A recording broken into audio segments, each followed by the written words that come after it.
Open Wings English. Tanuljunk együtt angolul. Going to szerkezet. Jövő idő. Going to future. To be going to. A szerkezetet az angolban a jövő idő kifejezésére használjuk. Azt fejezhetjük ki vele, hogy szándékunkban áll csinálni valamit. I'm going to eat. Enni fogok. Elhatároztam, szándékomban áll.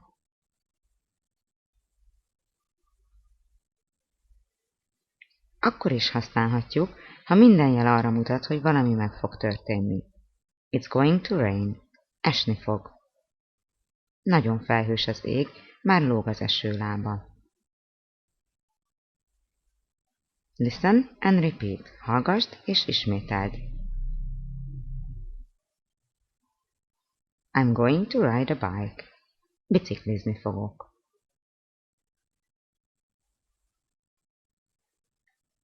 You are going to paint a picture.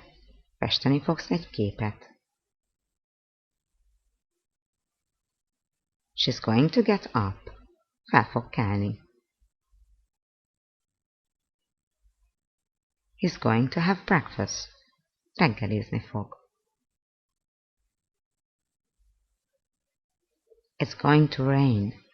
Esni fog.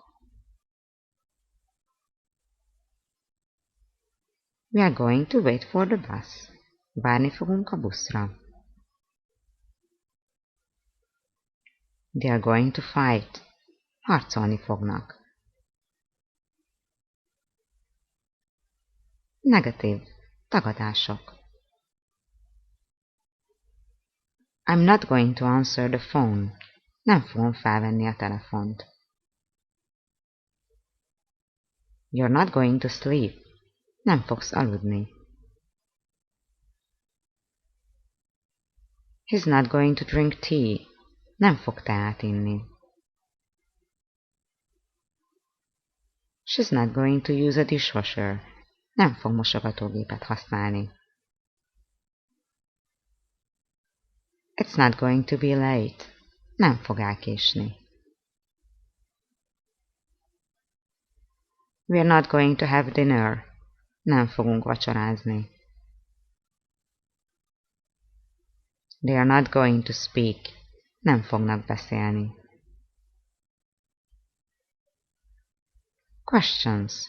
Kérdések. Am I going to dance? Fogok táncolni?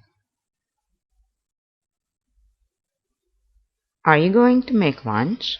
Fogsz ebédet készíteni? Is she going to go on a date? Randira fog menni. Is he going to play golf? Golfozni fog. Is it going to work? Fog működni?